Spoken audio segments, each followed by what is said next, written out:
Shalom, selamat malam jemaat-jemaat semuanya. Mari bersama kita akan mempersiapkan diri kita untuk persekutuan doa malam. Mari kita mengambil saat teduh. Amin. Persekutuan doa malam pada hari ini kita mulai di dalam nama Bapa, Putra, dan Roh Kudus. Amin.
Mari kita masuk di dalam doa.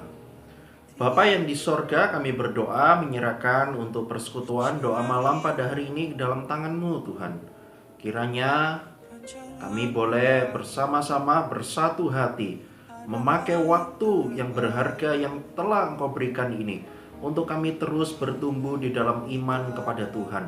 Tolonglah kami supaya kami dapat diberikan konsentrasi, diberikan pertumbuhan rohani, supaya kami tambah kuat iman kami di dalam nama Tuhan saja. Terima kasih Tuhan, hanya di dalam nama Tuhan Yesus kami berdoa dan ucap syukur. Amin.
Namanya Yesus, namanya Yesus, nama Yesus yang menghibur hatiku.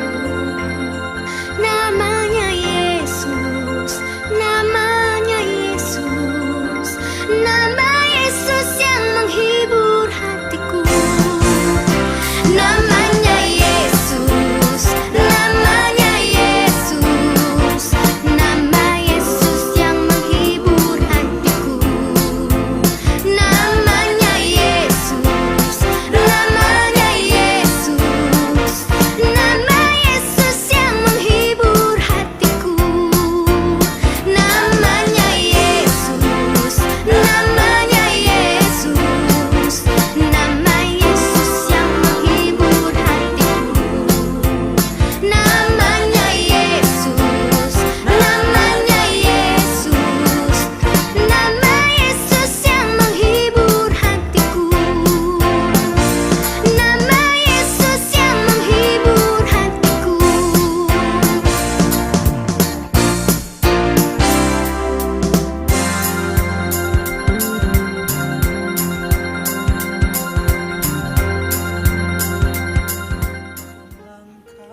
Mari jemaat semuanya, kita akan melanjutkan dengan mendengarkan Alkitab Suara yang terambil dari 1 Korintus pasal 3. Dan aku, saudara-saudara, pada waktu itu tidak dapat berbicara dengan kamu seperti dengan manusia rohani, tetapi hanya dengan manusia duniawi yang belum dewasa dalam Kristus.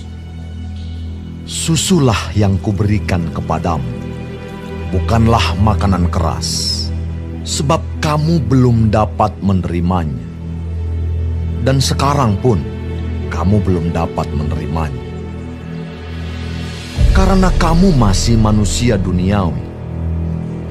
Sebab jika di antara kamu ada iri hati dan perselisihan, bukankah hal itu menunjukkan bahwa kamu manusia duniawi dan bahwa kamu hidup secara manusiawi?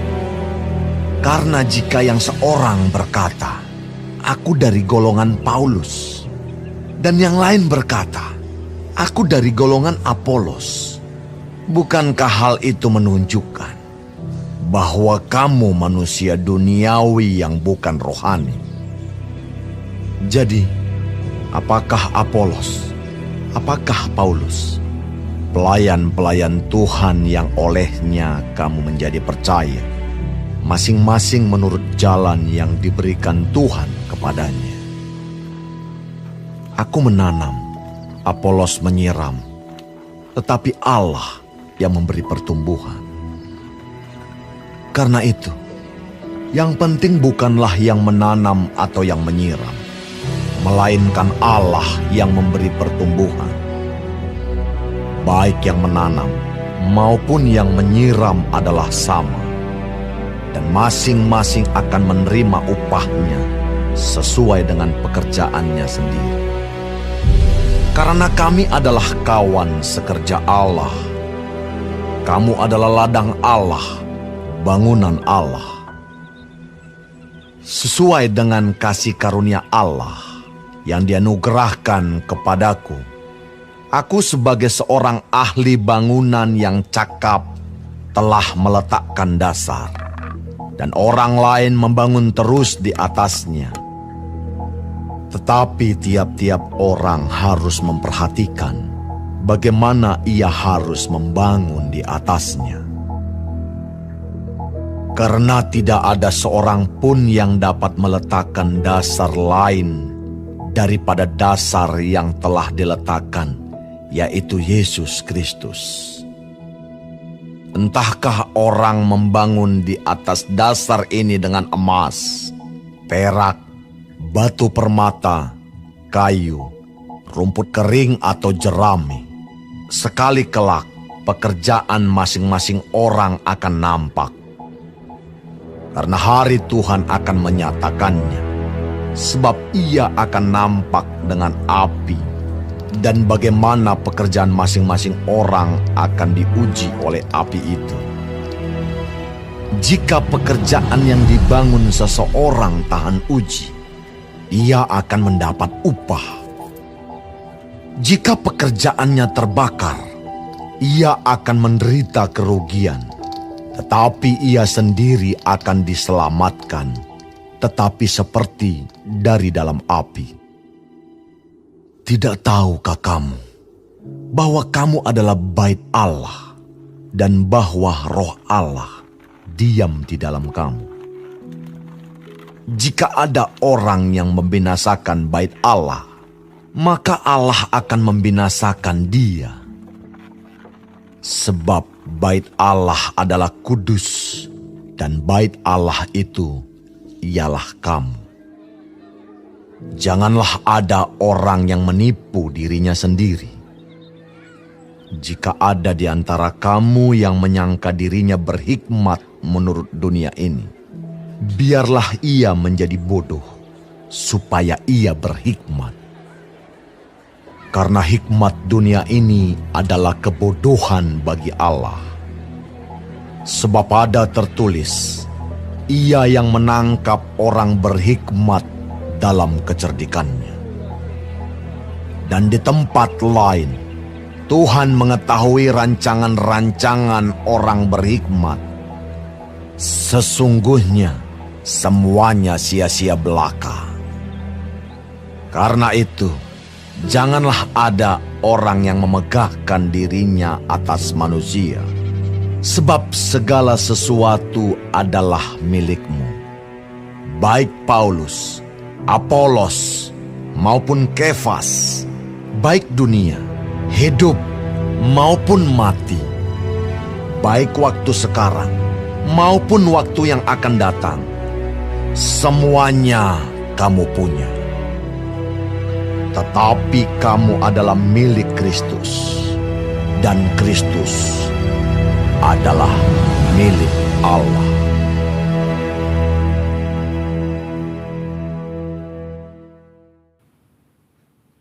Mari jemaat semuanya, kita akan mempersiapkan diri kita untuk mulai pembelajaran firman Tuhan pada malam hari ini. Kita mulai di dalam doa. Bapa yang di sorga, kami berdoa menyerahkan untuk pemberitaan firman Tuhan yang akan kami sama-sama renungkan pada persekutuan doa malam pada hari ini. Kiranya Engkau yang memakai firman yang keluar dari mulut hamba-Mu ini, supaya dapat memberikan kekuatan rohani bagi kami semuanya. Terima kasih Tuhan, di dalam nama Tuhan Yesus kami berdoa. Amin. Baik jemaat semuanya, tadi kita sudah mendengarkan Alkitab suara yang terambil dari 1 Korintus pasal 3. Saya akan membacakan sekali lagi ayat 10 dan 11. Sesuai dengan kasih karunia Allah yang dianugerahkan kepadaku, aku sebagai seorang ahli bangunan yang cakap telah meletakkan dasar dan orang lain membangun terus di atasnya. Tetapi tiap-tiap orang harus memperhatikan bagaimana ia harus membangun di atasnya. Karena tidak ada seorang pun yang dapat meletakkan dasar lain daripada dasar yang telah diletakkan, yaitu Yesus Kristus. Demikianlah firman Tuhan. Hari Minggu yang kemarin kita sudah belajar bersama-sama bagaimana kondisi jemaat di Laodikia. Kita sudah tahu bagaimana kondisi jemaat di Laodikia yang dengan sengaja meletakkan Tuhan Yesus di luar kehidupan mereka. Sedangkan di dalam kehidupan mereka sehari-hari, bahkan di dalam kehidupan bergereja mereka beribadah, mereka melayani, tetapi mengandalkan sebuah dasar yang salah, yaitu hal-hal jasmani di dalam hidup mereka. Mereka menggunakan kekayaan mereka menggunakan kelimpahan mereka, dan mereka berharap kepada semuanya itu, sehingga melupakan Tuhan yang seharusnya sebagai pusat dan penguasa di dalam kehidupan mereka. Dan kita tahu, ketika Tuhan melihat kondisi jemaat yang demikian, maka Tuhan mencela mereka. Tetapi di dalam kemurahan Tuhan, Tuhan itu tetap bersedia memberikan pertolongan, memberikan jalan keluar bagi mereka semuanya. Saudara, itulah kondisi jemaat di Laodikia. Mereka tidak mengandalkan Tuhan. Mereka tidak menghiraukan Yesus Kristus di dalam kehidupan mereka dengan alasan karena mereka mengandalkan kekayaan mereka. Ternyata di dalam Alkitab ada jemaat yang lain, yaitu jemaat di kota Korintus. Dan jemaat di kota Korintus ini pun juga berulang-ulang kali Paulus sebagai pelayan Tuhan di kota Korintus tersebut berkali-kali mengingatkan mereka betapa bahayanya yang mereka lakukan. Apa yang mereka lakukan? Saudara sekalian, ternyata mereka juga tidak mengandalkan Tuhan Yesus. Mereka hanya menonjolkan karunia-karunia rohani yang mereka punyai.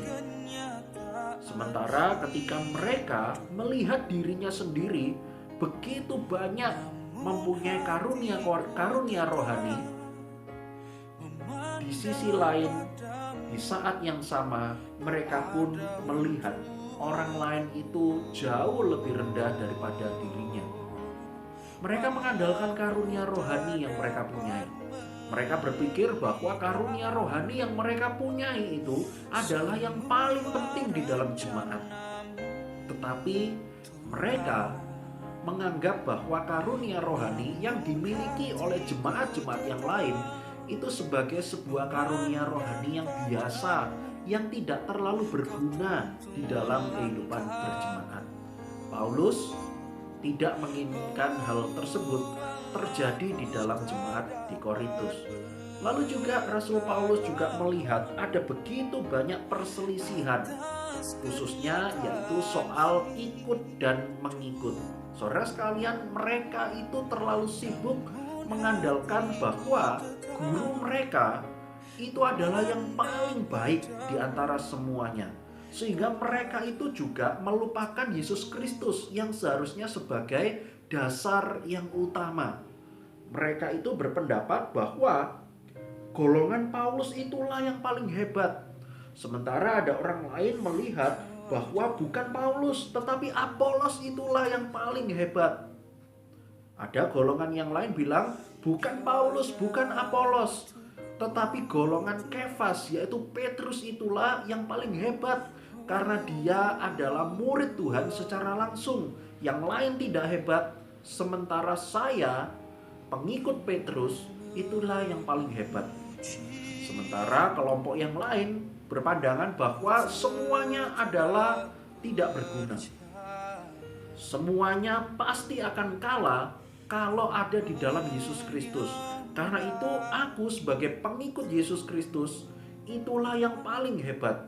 Sedangkan tiga yang lain itu tidak hebat. Saudara sekalian, ternyata ada perselisihan semacam itu. Dan ini yang menyebabkan Paulus dipakai oleh Tuhan memberikan nasihat-nasihat yang penting, supaya jangan sampai jemaat Tuhan yang ada di kota Korintus terus-menerus ada di dalam kondisi perselisihan semacam itu. Paulus mengingatkan mereka bahwa seharusnya ketika mereka hidup beribadah kepada Tuhan, mereka itu pun juga harus tahu dasar yang kuat di dalam gereja, yaitu Yesus Kristus. Itulah yang disampaikan di dalam ayat 10 dan ayat 11. Saudara sekalian, Paulus itu menggambarkan dirinya itu sebagai ahli bangunan. Ahli bangunan yang cakap, dikatakan di dalam ayat yang ke-10. Seorang ahli bangunan ini telah meletakkan dasar yang teguh dan dasar yang utama, yaitu Yesus Kristus. Jadi jelas kita tahu bahwa bukan hanya jemaat di Korintus saja, tetapi kita yang ada di tempat ini pun juga memiliki dasar yang sama, saudara sekalian. Ketika kita bergereja dan beribadah, kita bersekutu dengan saudara-saudara seiman. Dasarnya adalah Yesus Kristus, bukan hal-hal rohani atau bahkan hal-hal jasmani yang gereja punya atau yang kita punya selama kita hidup. Semuanya bukan dasar yang utama, tetapi dasar yang utama, yang paling teguh dan paling kuat dan paling benar, yaitu Yesus Kristus. Saudara sekalian, Rasul Paulus dipakai oleh Tuhan untuk memberikan sebuah pengajaran yang penting, supaya ketika jemaat di Korintus itu dapat tahu bahwa dasar mereka itu bukan guru-guru manusia mereka, bukan karunia-karunia rohani mereka, tetapi Yesus Kristus. Paulus itu sedang mengharapkan mereka itu untuk bersatu, karena semua golongan itu dasarnya sama, yaitu Yesus Kristus. Saudara sekalian, beberapa bulan yang lalu sebelum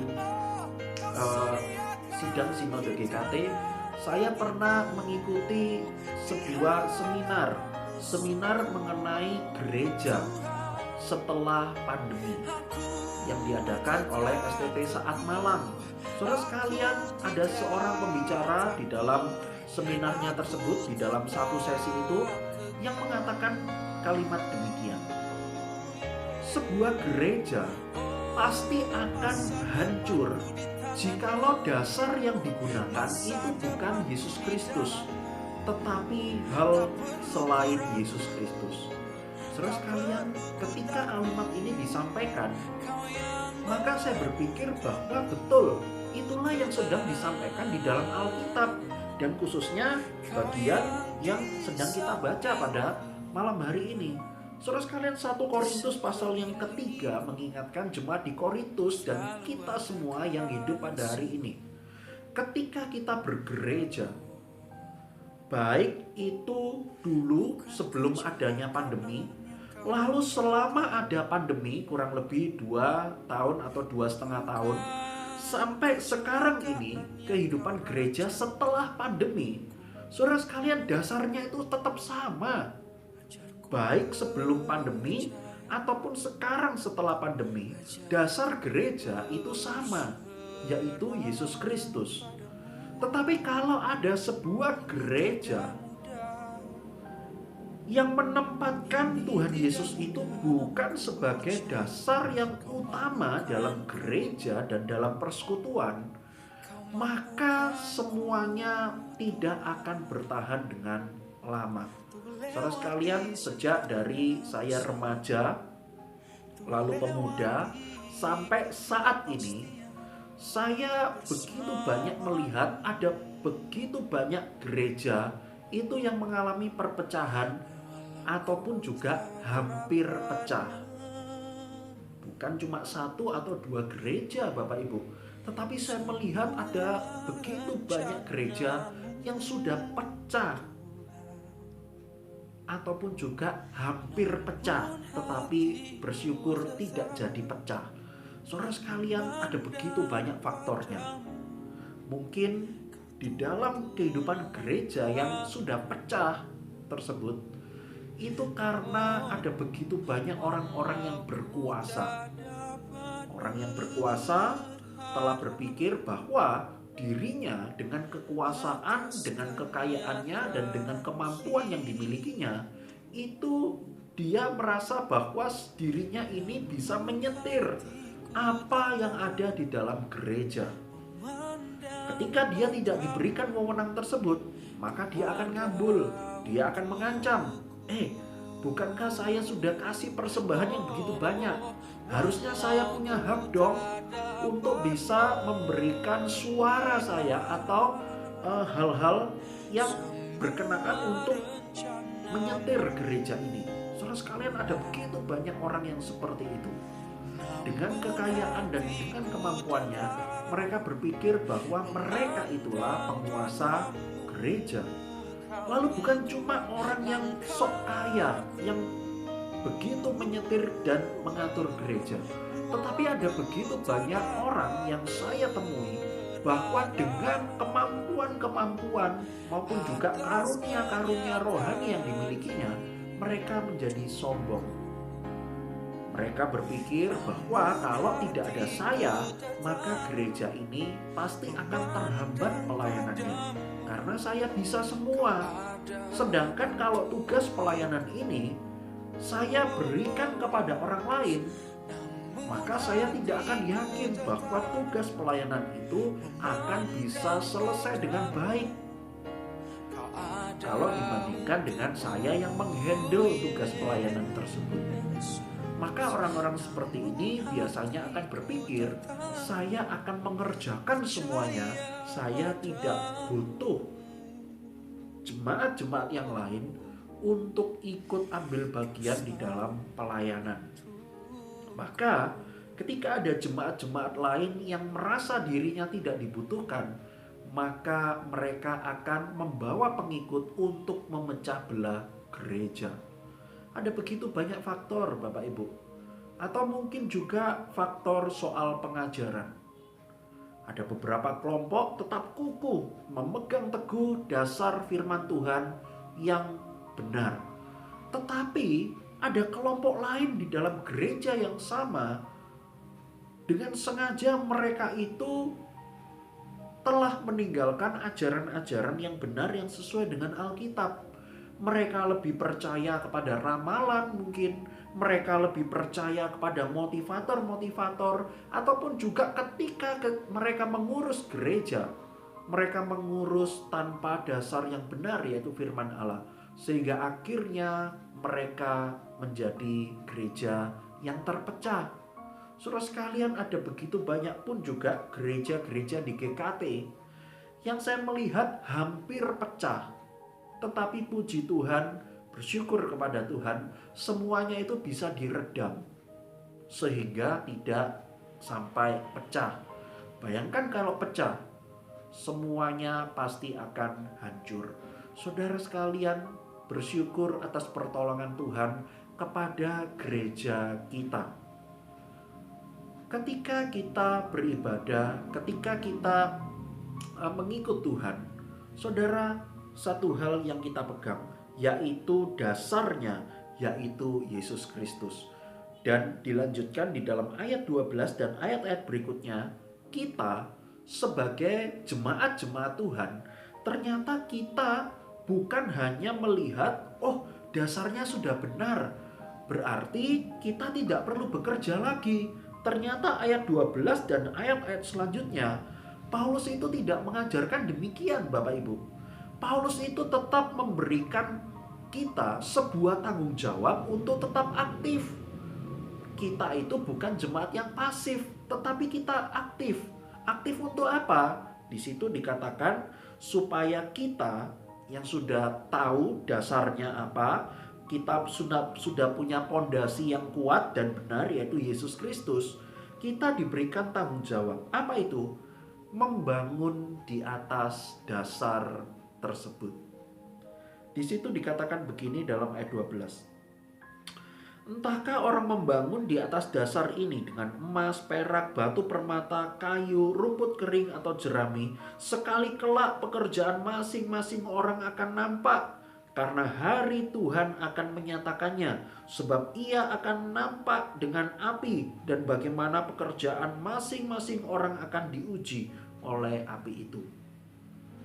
Paling tidak dari ayat 12 sampai ayat 13 dan ayat-ayat selanjutnya nanti kita akan baca.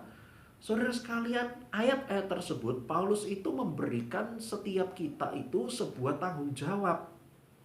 Ketika kita sudah punya pondasi, maka kita itu harus lanjut untuk membangun bangunan di atas dasar itu.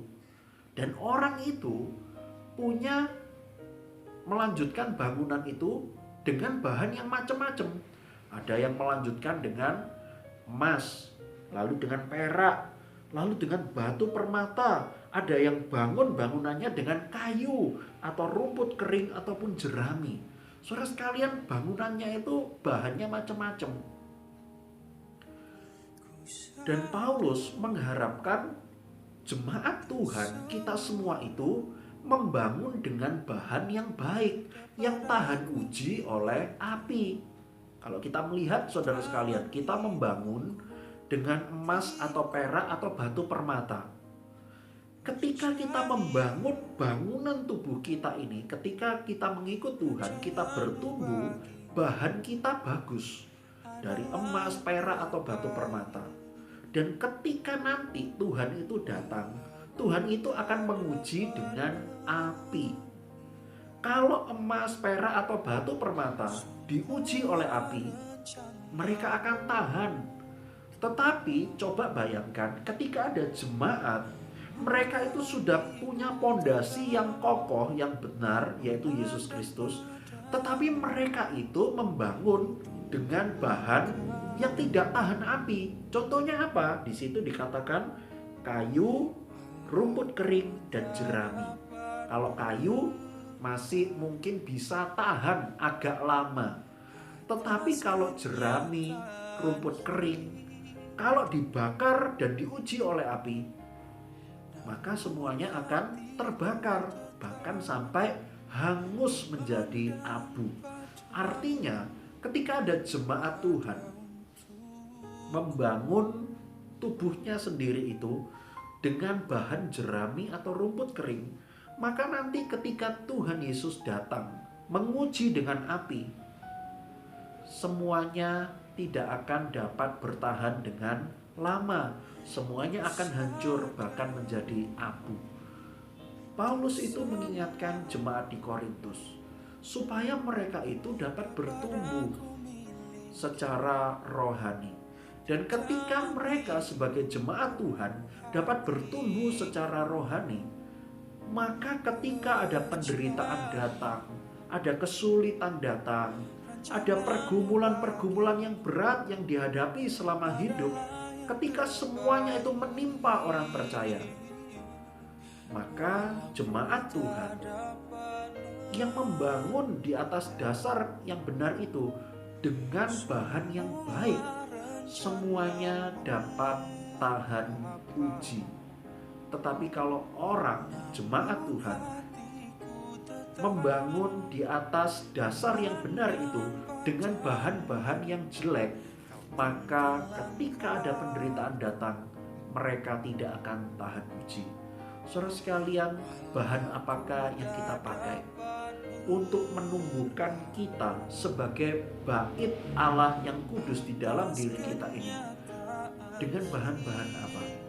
Apakah dengan bahan yang tidak tahan dengan api, ataukah kita membangun dengan bahan yang tahan dengan api? Saudara sekalian, tantangan setiap kita sungguh tidak mudah. Tantangan satu orang dengan tantangan yang lain itu semuanya berlainan, tidak ada yang mudah. Tetapi ketika kita bertumbuh rohani kita, dan bahan yang kita pakai untuk membangun diri kita sebagai bait Allah ini adalah bahan yang bagus, maka kita akan tahan uji. Saudara sekalian, ingatlah juga ada Roh Kudus yang menolong setiap kita untuk kita tetap bersandar teguh kepada Tuhan Yesus sebagai pondasi yang kokoh, dan segala tugas dan tanggung jawab kita, yaitu kita menumbuhkan diri kita untuk semakin lama semakin kokoh di dalam Tuhan. Ketika ada penderitaan datang, kita bisa tahan uji, kita tetap berdiri kokoh di dalam Tuhan. Kiranya firman Tuhan pada hari ini menolong setiap kita supaya kita meletakkan dasar, yaitu Yesus Kristus. Kita berharap bersandar kepada Yesus Kristus sehingga kita boleh dapat berbuah lebat, kita boleh memberkati orang lain. Mari kita berdoa. Bapa yang di sorga, terima kasih Tuhan, firman-Mu pada hari ini mengingatkan kami semua supaya kami yang sudah mempunyai dasar yang kokoh, yaitu Yesus Kristus, kami dapat melakukan tanggung jawab kami untuk kami membangun diri kami di atas dasar yang benar itu dengan bahan-bahan yang baik, yang tahan uji. Dan ketika ada penderitaan datang, kami boleh tetap kuat, tetap kokoh berdiri di dalam Tuhan Yesus. Terima kasih Tuhan, kami serahkan doa ini di dalam tangan-Mu. Di dalam nama Tuhan Yesus kami berdoa. Amin.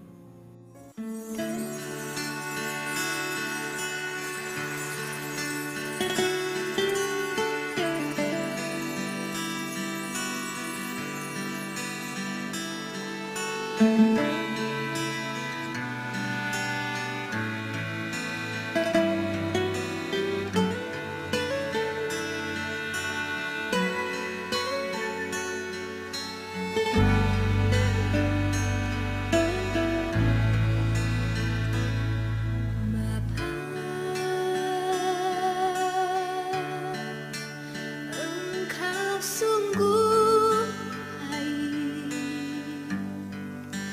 kasih-Mu melimpah di hidupku.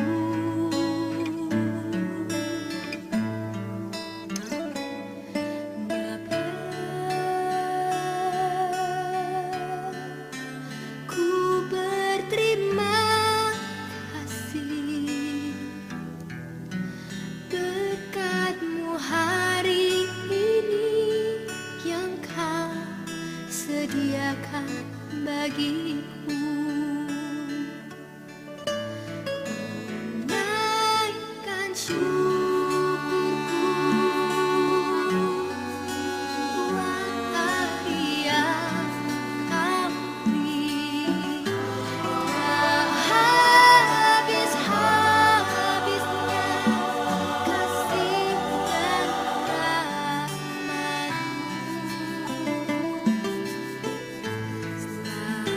selalu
Mari jemaat semuanya, kita akan melanjutkan dengan menaikkan pokok-pokok doa kita.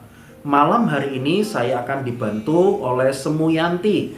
Silakan Bapak Ibu jemaat semuanya yang sudah selesai mendengarkan firman Tuhan, silakan dapat menyampaikan pokok doanya. Boleh rekam suara atau boleh dengan cara mengetik, disampaikan kepada Semu Yanti, dan nanti Semu Yanti akan membantu saya untuk mendoakan pokok-pokok doa yang sudah diberikan kepadanya. Dan Semu Yanti nanti akan merekam suaranya, berdoa untuk Bapak Ibu Saudara semuanya yang sudah mengirimkan pokok-pokok doanya. Bisa lewat di grup, di grup GKT Banyuwangi. Tapi kalau malu, bisa langsung japri kepada Semu Yanti. Persekutuan doa malam pada hari ini telah selesai. Silakan mengambil saat teduh dan langsung silakan menyampaikan pokok doanya. Tuhan Yesus memberkati. Masih tak mungkin.